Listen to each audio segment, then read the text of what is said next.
ॐ स्थापकाय च धर्मस्य सर्वधर्मस्वरूपिणे अवतारवरिष्ठाय रामकृष्णाय ते नमः।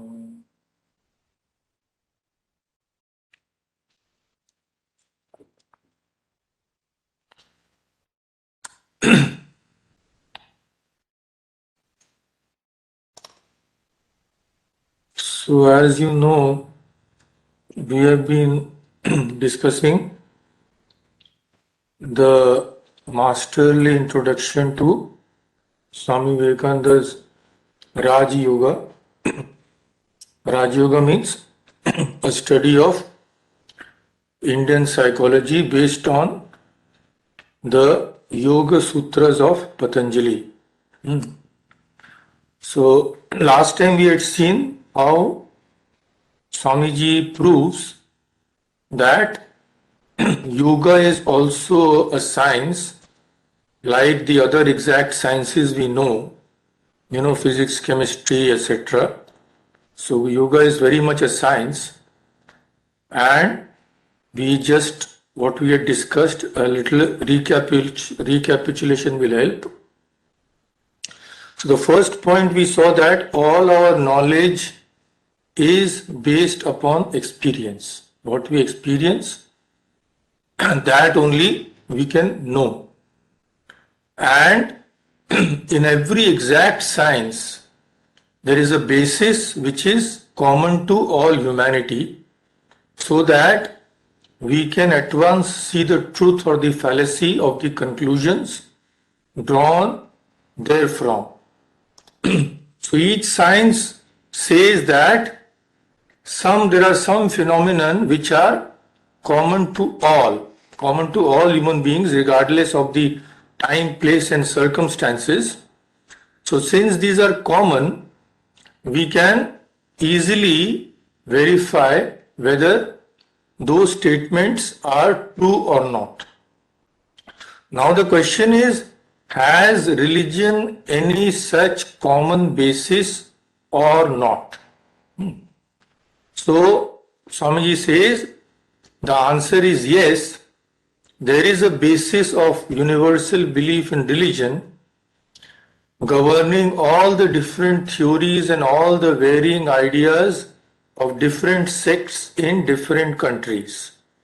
So many religions, so many sects, so many people, they have been put forward in so many languages, they have been associated with so many customs. So is there any common basis or not?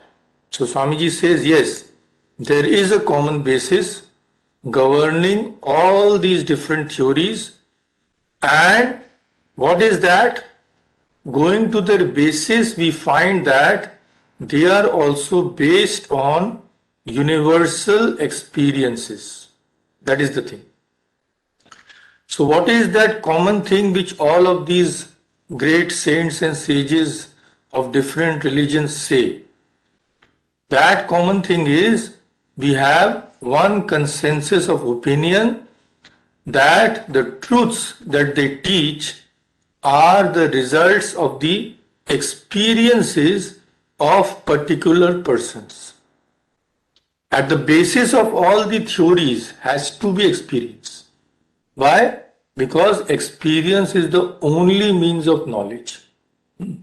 So all the religions, if we go deep enough, they say that what we preach are not just hearsay, not just a matter of belief, but they have a solid foundation. What is that solid foundation? That is the experience of the great saints and teachers of our own religion. So it is clear that the religions of the world have been built upon that one universal and adamantine foundation of all our knowledge, that is direct experience. The teachers all saw God, they all saw their own souls, they saw their future, they found that they were actually eternal as the soul. So all these are based on experiences. Now coming to the science of yoga, the teachers of the science of yoga declare that religion is not only based upon the experiences of ancient times, but actually no man can be truly religious until he has the same experiences himself. So if there is a God, we must see him. If there is a soul, we must perceive it. Because man wants truth. He is not satisfied by only words or only some beliefs. Until he experiences something, the doubts cannot go. We may say we are religious, we are very devoted and all that, but that faith cannot be strong until we have actually experienced those things. That is the same for yoga as well as for other religions. Then the next point we saw was the science of Raj Yoga proposes to put before humanity a practical and scientifically worked out method of reaching this truth. This ultimate truth which all the saints and sages have experienced. Yoga says that we have to approach it in a scientific and practical way. And it shows us the path to do so. So the sages of all countries, of all ages, who had no motive but to do good to others, they had no selfish end, they all declare that they have found some truth higher than what our senses means all these indriyas, ear, nose, etc. So there is a truth which is beyond and higher than the senses, and they invite verification. They say, come, we will tell you the path, and if you follow that, you are bound to reach the truth. So all these we have seen. Now let us go forward today. Today we will see how Swamiji explains that what is the method by which we gain knowledge, external knowledge and internal knowledge. So methods of these two are different. That is what Swamiji puts before us, and the two methods he describes in a wonderful way. So the method of Raj Yoga, method of any yoga actually, is internal. The processes are internal. Last time we had seen that Swami Vivekananda describes how each science has a method. He says that if you want to become an astronomer and just sit down and cry astronomy, it will never come to you. So you have to go get a telescope, examine the stars and the planets, verify your experiences with those who have done research in that field, confirm them, learn about these things, study, then you can become an astronomer. So each science has its own methods, and here also there is a particular method. For yoga also, for religion also, there is a particular method which we have to follow. Now what is that method? So to understand that, we have to first learn what is the process by which we acquire knowledge. What is the process by which we acquire knowledge of external things, and what is the process by which we acquire the knowledge of what is going on inside us, what is going on in our mind. Now, in both these processes, there are some things which are common. What is that? See, in acquiring knowledge, we make use of generalizations. What does it mean to generalize? It means, according to the dictionary, make a general or broad statement by inferring from specific cases.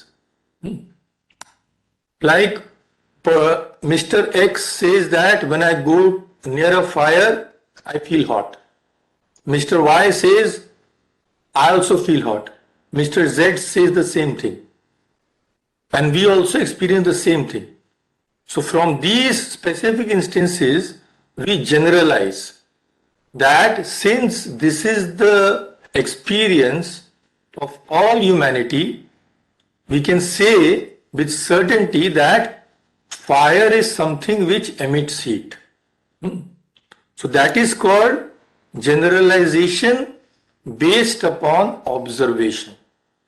Observations which are common can be generalized into theories.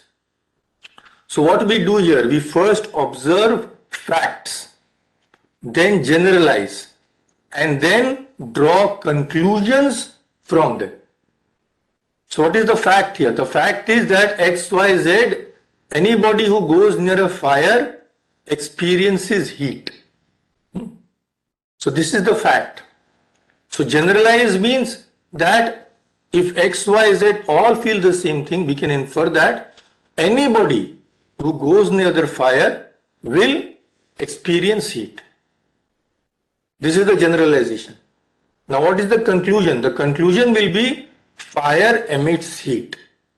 Otherwise, at least one person would have told that no, when I go near a fire, I don't feel heat, I feel something else. So this is the way in which science functions. Now it stands to reason that the knowledge of the mind, Raj Yoga deals with the knowledge of the mind, not so much of external things. So it stands to reason that the knowledge of the mind, of the internal nature of man, can never be had until we first have the power of observation. Here we observe, Mr. X goes near a fire, he feels hot. Mr. Y goes near a fire, he feels hot. So from these experiences, observations, we make generalizations. From the generalizations, we conclude certain facts. So this thing is common, process is common to external as well as internal knowledge. Here also, when we are studying the mind, internal nature, we can never have any idea of its working till we have the power of observing what is going on within us. That is the thing. Now, it is comparatively easy to observe facts in the external world. Many instruments are there for doing that. First of all, the instruments are our organs. Then to perceive finer things, like perceive very minute things, we have a first magnifying glass was there, then microscope was there, then further electron microscope and all that has come. And to see what is far away, first there were binoculars and all that, then came telescopes. So various things are there, various instruments are there for this purpose, for observing our external world. And therefore it is comparatively easy to observe facts in the external world. But in the internal world, we have no instrument to help us. We don't have any special microscope that we put here and all that is going on in the mind will be revealed in a screen, etc. Nothing is there. But we know that we must observe if we have to follow a scientific method. Because without observation and analysis, any science will be useless. It will be mere theories. Mere theories have no value. In science, mere theorizing won't help. As soon as you go to a scientist, if you put forth a theory, the first thing he will say, give me the proof. Otherwise, it has no value. So that is the problem in internal knowledge. And that is why, since very few people take the trouble of really observing inside, we find that nearly all the psychologists of the world are denying one another. Like last time not last time, few weeks ago when we were discussing asmita or egoism, I had first put forward the theories of Western psychologists. Nothing matches. Everyone is defining egoism in his own way, and it leaves us completely confused. Why? Because it is all mere theory. I sit down, just rack my brains a little. Oh, this must be it. Immediately I publish a book or give us some paper or something. So we are making confusion worse confounded. Because without observation, we are putting theories, whatever we like. And that process cannot be scientific. But when we came to yoga, when we defined egoism according to yoga, we saw that how exact it is. There is no, swimming about and floundering in the waters. Exact pinpoint they have defined that this is it. Why? Because these saints and sages say these things based upon their own observation. They don't rely on what this person or that person has written. They experience those things and then tell us the facts. So here there is no scope for any doubt. That is the thing. Now, the science of Raja Yoga proposes to give us such a means of observing the internal states. We have to follow a process for everything. So Raj Yoga gives us the process of studying our own mind. And for observing something, for seeing something, we all know that some instrument is necessary. If I want to see what is going on, my eyes are necessary.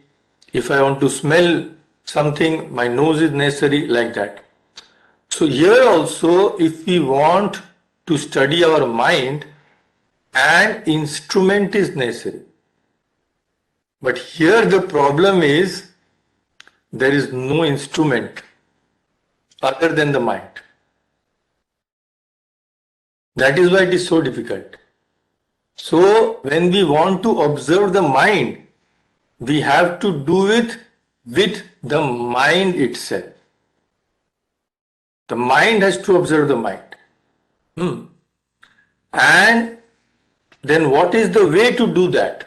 The way to do that is, yogis say that the power of attention, all of us, when we try to learn something, we concentrate, we focus our mind, we direct our attention to something.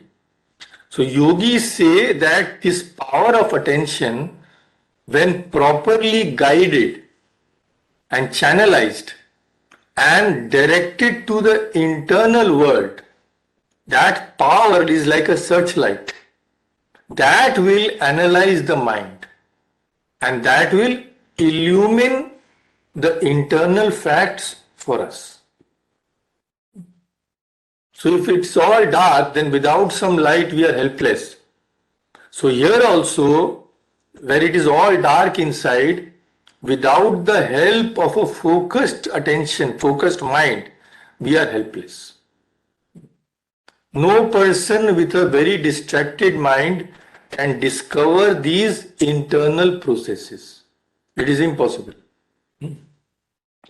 So it has been said that the powers of the mind are like rays of light which are dissipated. So in our young days, we have all done that, hold a magnifying glass over some paper and that is concentrated, the paper burns. So what happens actually? If you don't hold a magnifying glass, it doesn't burn. Why? Because the light is dissipated in such a big area. But as soon as we put the glass, we see that it becomes a pinpoint. So all the light is concentrated and that burns the paper. So the powers of the mind are like rays of light dissipated in ordinary persons. But when they are concentrated, they illumine. they illumine our inside. And that is the only means of knowledge. Not only inside, but also outside. If we cannot concentrate, we cannot succeed in anything. So all of us, without exception, is using this power of concentration in external as well as internal world. Not only that, in every field, right from our really young age, not only in studies, but also in sports. In everything we use that power of concentration. In sports also, the more the power of concentration, the more a person succeeds. Like in India, cricket is very popular. So India, there are very fast bowlers, they deliver more than 100 kilometers per hour, they deliver that ball. So if you calculate the time taken for that ball to be released from the hand of the bowler and travel 22 yards, it may be hardly fraction of a second. So in that fraction of a second, the batsman has to decide whether to go forward, backward, which shot to play. So just imagine the power of concentration. That's why if you see any sports, if you see, the players are so concentrated. Here ice hockey is such a fast sport. So what terrible concentration they need. So in every field, all of us are practicing this. So what is the difference? The difference is, in this science of yoga, the same minute observation has to be directed inside. That what the ordinary man directs outside, directs externally. And unfortunately, this internal direction requires very, very hard work. It is not so easy as external focusing. Why? Because from our childhood upwards, we have been taught only to pay attention to external things, never to internal things.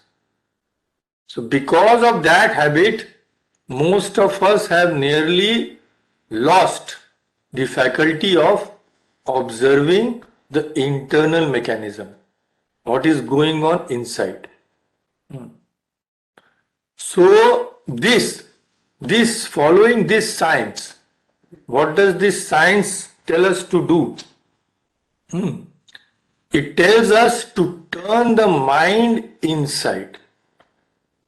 Now to turn the mind inside, stopping it from going outside, and then concentrate all its powers and throw that power back upon the mind itself, so that through that power we can analyze the mind.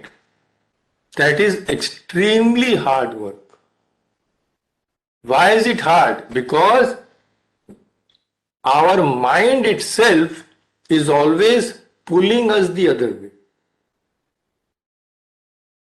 What is pulling us? The mind which is going out through the senses. The mind is always going out through the senses because we have no control over the senses.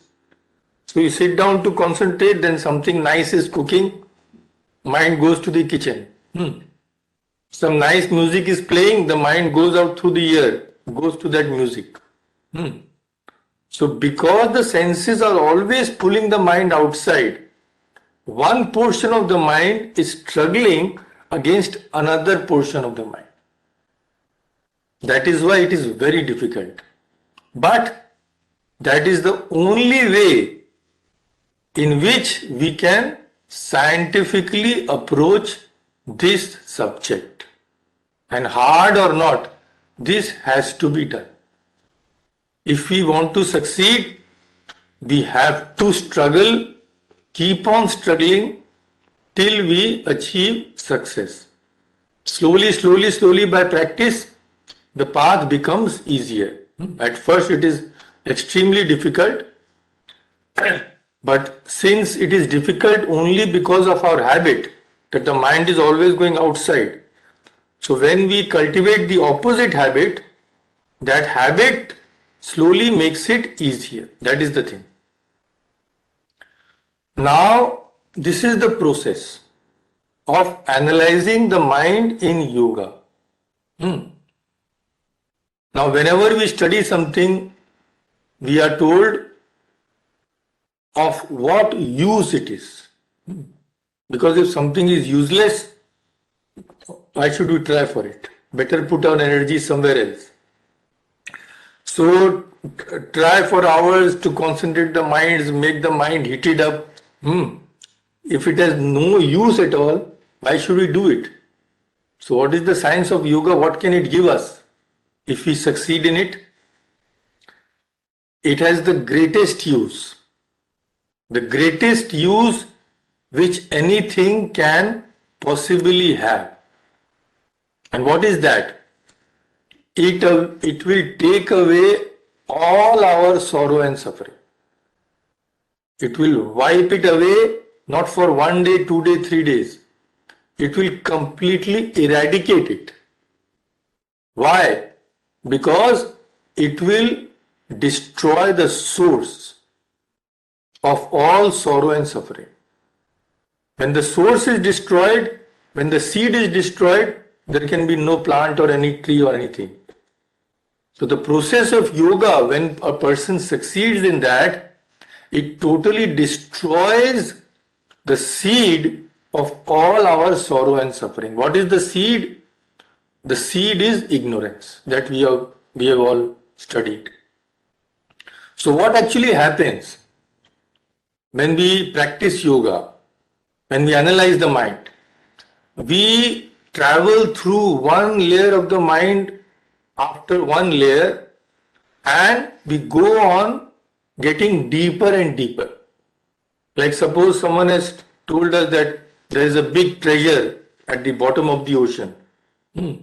So take up a diving gear, all this scuba, all this, dress yourself, go down deeper, deeper, deeper, deeper, deeper, till you find that treasure. So here also, when analyzing the mind, we go on going deeper and deeper and deeper. That is why it is said that our self is located deep inside a cave, as it were.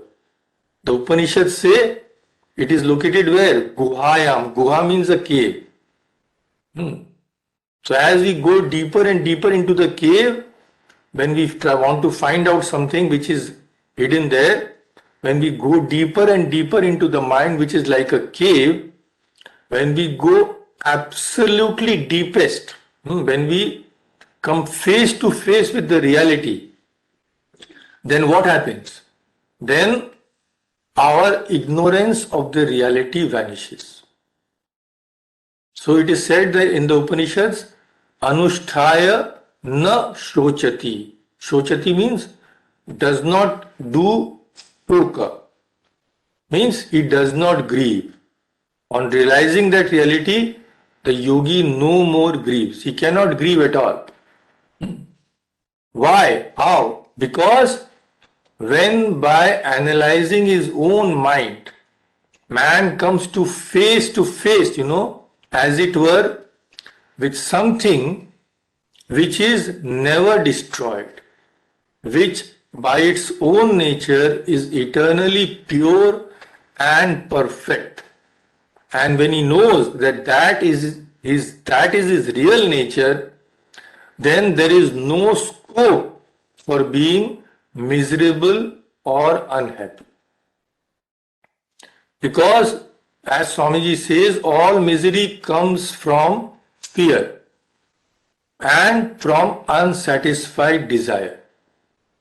But when man finds out that all that he desires is inside him, and that will never go, that can never be destroyed, then he will have no more vain desires for all these outside things. And when he knows that he is indestructible, he can have no fear of death. So if there is no cause for suffering, if the cause itself is eradicated, then how can there be suffering at all for such a person? He gains the state of what is called abhaya. Abhaya means complete fearlessness. And there is no other method of achieving this state, of achieving perfect tranquility, freedom from misery, freedom from fear. Absolutely, there is no other method. We can try all our lives, we can get millions of dollars, we can have 100 grandchildren, we can build mansions after mansions, we can destroy countries to fulfill our hunger of power. Nothing will help because there is no other way, absolutely nothing. So, this knowledge of our own self, which is hidden deep inside the mind, is the only method. And there is only one method by which we can attain this knowledge, that which is called concentration. Like in the external world, we concentrate to gain knowledge. In the inner world also, we have to concentrate to gain the knowledge of the mind. The chemist in his laboratory concentrates all his energies into one focus on the chemicals, etc., and throws that power of concentration on all those chemicals, test tubes, experiments, etc., and then finds out their secrets. Astronomer concentrates all his energies on that, what he views through the telescopes, etc. He concentrates and throws out that energy through the telescope, examines, analyzes. Then the stars and the moons, etc., give up their secrets to him. So that is why that is the only method. And now I will quote Swami Vivekananda's one of the most quoted statements, one of the most popular statements. He says, I quote, "How has all the knowledge in the world been gained but by the power of concentration, of the powers of the mind? The world is ready to give up its secrets if we only know how to knock, how to give the necessary blow. The strength and force of this blow comes to the power of concentration. There is no limit to the power of the human mind. The more concentrated it is, the more power is brought to bear on one point. That is the secret. This is the secret of all knowledge, either external or internal. But as we have said, it is comparatively easy to concentrate the mind on external things because the mind is naturally going outwards. That is the natural direction of the mind. But in the case of religion or psychology or metaphysics, the whole process is in the opposite direction because the subject and the object both are inside. In external world, what is happening? When we concentrate upon something external. If I want to read a book, the book is separate. I am separate. I am the subject. The book is the object. But in internal world, what happens? The subject and object are one. The mind is the subject and the mind is the object. The object is internal, the mind itself, and the subject is also internal, the mind itself. So it is actually mind studying mind. And how is this possible? It is possible because the mind can divide itself in two parts, as it were. So Swamiji describes that. He says, we know that there is the power of the mind called reflection. So he says, suppose an example, I am talking to you. So when I'm talking, at the same time, I am standing aside, as it were, a second person, and knowing and hearing what I am talking. So we work and think at the same time. So what happens? A portion of our mind works, a portion of our mind thinks. Suppose we are writing some essay. What is happening? A portion of the mind is guiding my hand and all, writing or typing or whatever it is. Another portion of my mind is thinking of what I shall write. And all those who drive, all of you drive a car. So when we drive a car, we are talking to someone. Sometimes also we are talking on phone. So what happens? A part of the mind is driving the car. The whole mind, 90% of the mind is focused there so that we don't have an accident. But there is another part of the mind which is doing the talking, etc. So the mind is divided. So here also in the internal analysis also, the mind is divided as it were.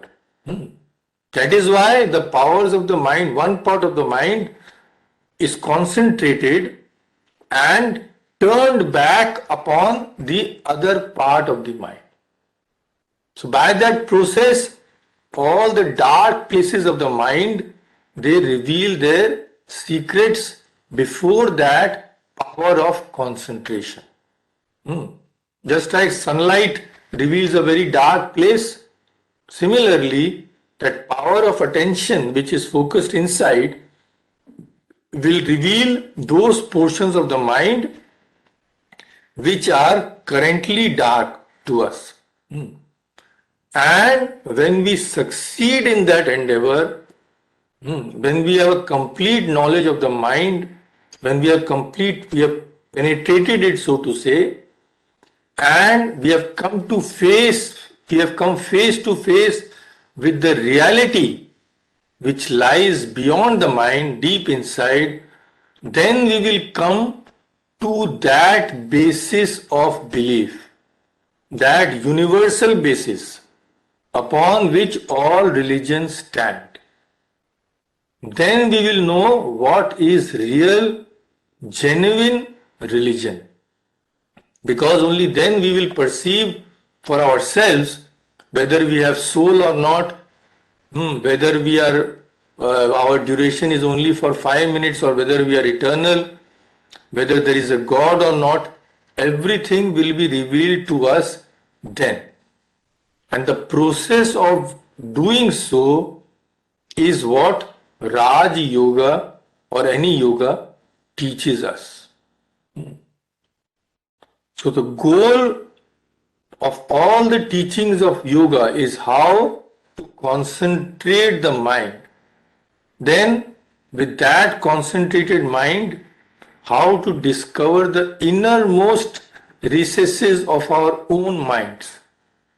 Then by that observation, generalize what we have observed and then form our own conclusions. This is the process of yoga. So yoga never asks us what our religion is, whether we are theist or atheist, whether we are Christians, Jews, Hindus, Buddhists, Muslim, nothing. We are human beings, that is sufficient. If we are human beings, we can practice.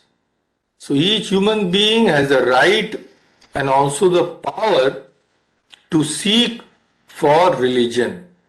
Every human being has the right to ask the reason why and to have this question answered for himself, not on the basis of any books or anything. He will answer his question himself by what he experiences.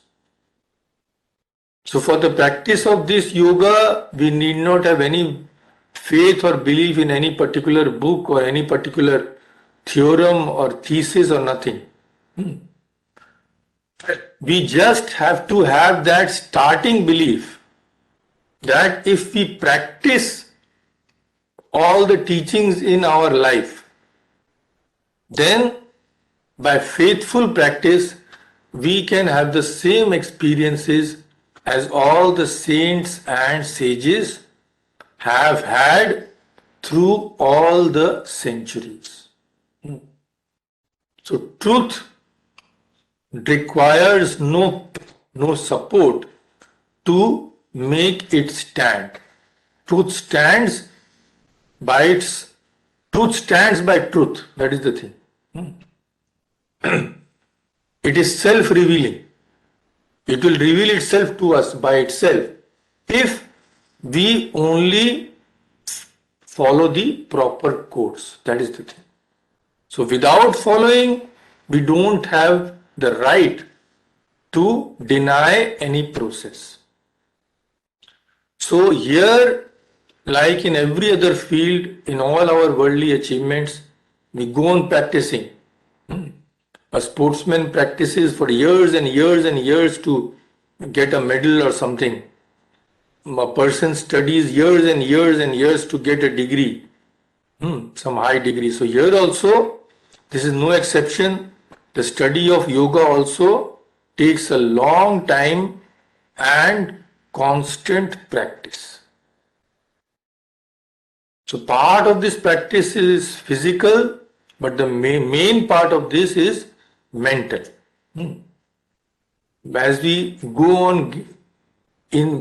keep on going inside, the various facets of the mind are revealed to us. For example, as we proceed, Swamiji says we will know how intimately the mind is connected to the body. Mind can be said to be simply a finer part of the body. So mind acts upon the body and the body also acts upon the mind.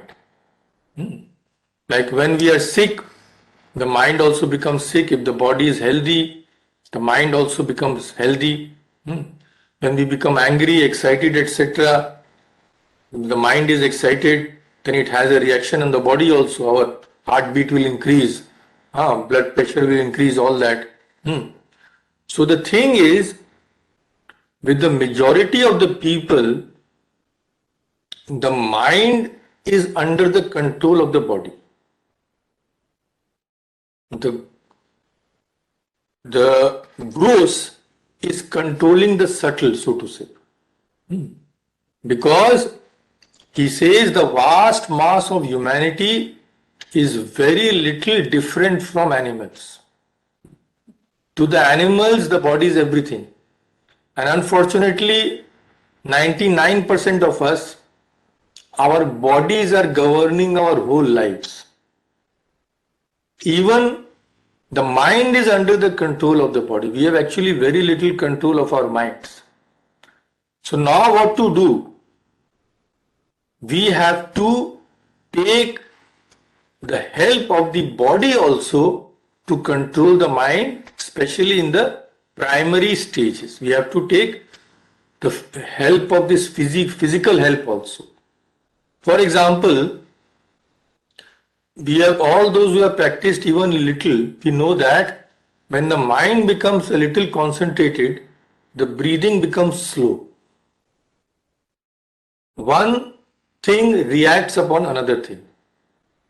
But it is far easier to make our breathing slow than to make the mind concentrated. So in the primary stages, what should we do? Take hold of the thing which we can control. So when we sit down to practice, at first we are advised that take a few deep breaths. That is under our control. So when the mind becomes concentrated, the breathing becomes slow. So when the breathing becomes slow, automatically the mind also becomes calm to some extent. So this is the way in which we have to proceed in the beginning. Then slowly, when we become a little rid of the control of our body, then manipulation of the mind becomes easier. But that is a very, very slow process. And when the body is sufficiently controlled, we can attempt the manipulation of the mind. And by manipulating the mind, we shall be able to bring it under our control make it work as we like, and concentrate its powers wherever we like.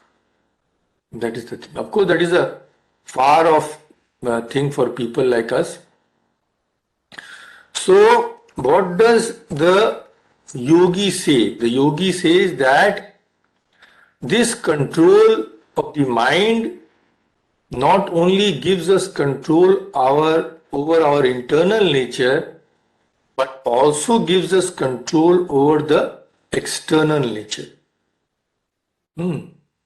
So I quote Swamiji again. He says, according to the Raj Yogi, the external world is but the gross form of the internal or subtle world. The finer is always the cause, the grosser the effect. Always. The more subtle, that will be the cause. The subtle turns to gross, like that. So the external world is the effect and the internal the cause. In the same way, external forces are simply the grosser parts of which the internal forces are finer. So the man who has discovered and learned how to manipulate the internal forces will get the whole of nature under his control.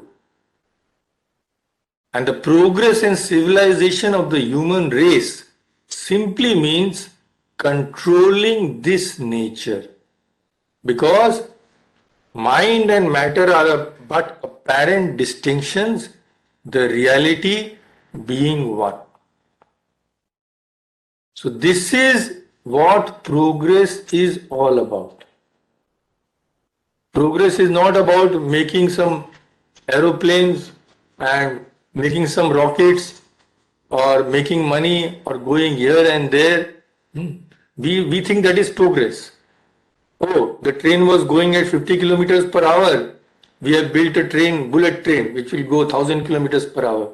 We say that is progress.